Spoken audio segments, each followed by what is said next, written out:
Whether you're completely new to Deadlock or have been playing for some time, the fact of the matter is this: you either suck at or are mediocre in lane and are here to fix that. Brilliant! I'm the Dapper Rat, and today I'll teach you how to dominate the early game. Starting off with super beginner stuff, this is a trooper. Many troopers are called a wave, and enemy troopers grant nearby teammates souls when they are destroyed. You get a certain percent of souls on destruction, but some souls are left for the enemy to take from you, so you must claim it first. This is the Soul Orb. It spawns when a trooper is destroyed and holds the remaining souls that a trooper can give. You must shoot these orbs to confirm the soul and shoot enemy orbs to deny them their souls. But there is a catch. There is a certain amount of grace period in effect here. Aggressors always have the advantage in claiming their own souls, but also, souls cannot be claimed until they light up. In the sandbox mode, you can practice claiming souls at this vent located here, or in the lane area after destroying troopers.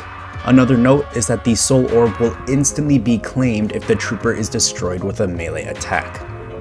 Finally, there's the importance of the healing trooper. This is the one that carries a little banner, and when you kill him, he drops a healing orb.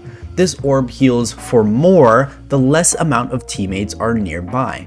So if you notice your teammate is a little low on HP, you can back off to let them receive the full amount of the heal orb. Alternatively, if a healing trooper dies in a place that's unsafe for someone to go claim it, the player with the most HP can just barely teeter on the range and then run back to their teammate and drag the healing orb with them before it gets claimed, making sure that both players get the heal.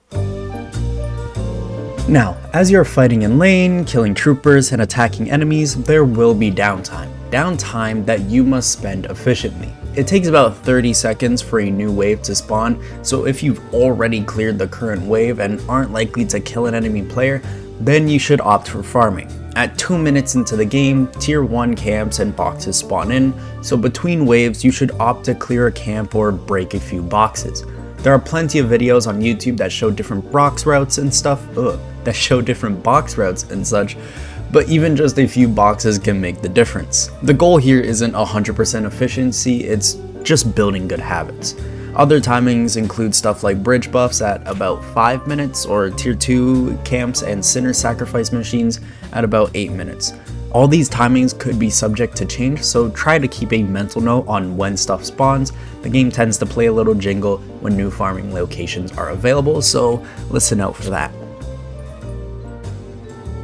Every time you start a game, you might not always get the lane composition you want, so it's good to know what different characters want from their lane. Generally speaking, a carry-based character wants the most amount of souls possible, so they essentially never want to 3-stack a lane. On the other hand, a support-based character is not too concerned with their soul count, so helping other lanes is a good strategy. This helping other lanes is what I call roam phase, and a lot of creators give either timestamps or power spikes on when to roam as rule of thumb, but as usual, it's a lot more complicated than that. Your lane composition and the enemy lane composition are the first deciding factors. As stated before, carries don't want to 3-stack a lane, with certain exceptions like Drifter, and supports do want to stack a lane, with maybe the exception of Paige. She kinda wants a lot of souls, but this means by sorting out what your lane composition is and what the enemies are, you can create a goal. If 2 carries are on a lane, their job isn't to win by destroying the enemy guardian.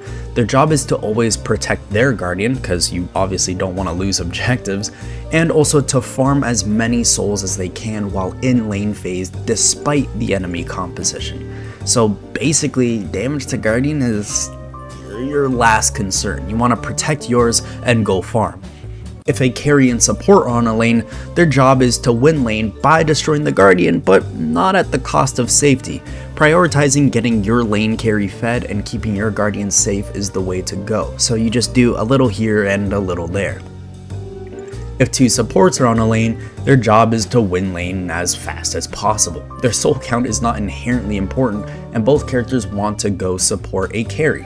If 2 supports end up on the same lane and they are ready to roam, they should opt to try and swap lanes with a carry, letting that carry defend Guardian by themselves and getting a lot of souls by doing so. while the supports help out other lanes defeat their guardians.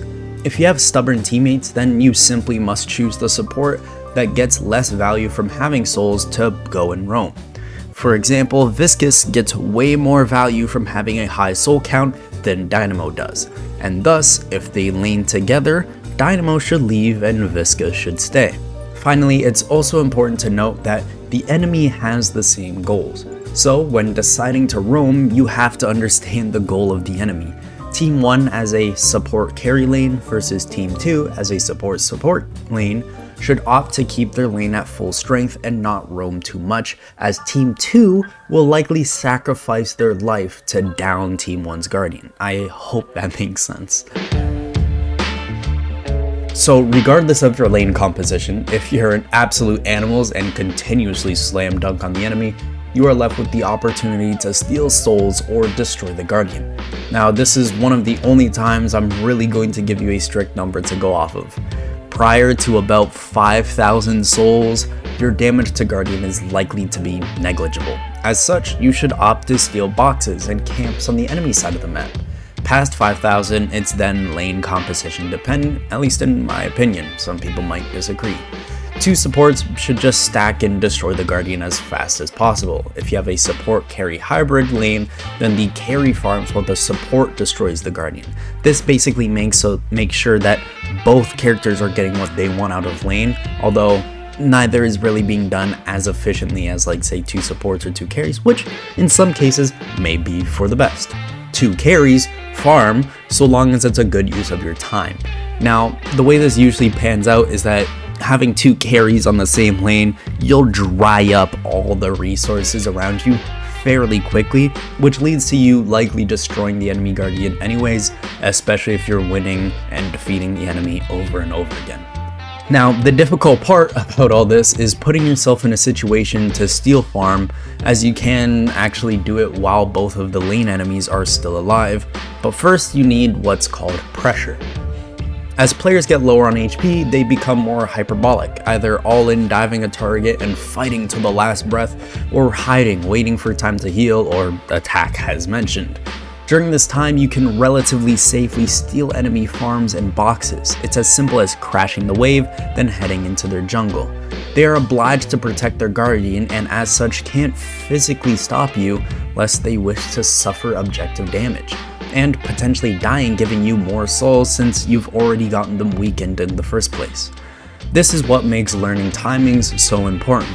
Fighting at 1 minute into the match isn't really all that helpful. At a minute 30 to 45 seconds though, a kill or significant damage can lead to easy pickings at the enemy farms and boxes that spawn at 2 minutes, just 15 seconds away. And this counts towards all in-game timings, like Sinner Sacrifice machines at 8 minutes will make you want to fight about at 7 minutes and 30 seconds. Oh, and I guess I did mention crashing the wave. This is basically what people mean by killing the enemy troopers faster or as a priority than the enemy kills your troopers, which causes your troopers to push the objective for you, which then forces the enemy to deal with the troopers instead of deal with you. And that's the whole process of crashing wave. Repeat this process enough times, or stopping the enemy from doing this to you will bode well in winning the early game. And with that, I have taught you all that I know, and anything else would be probably character specific.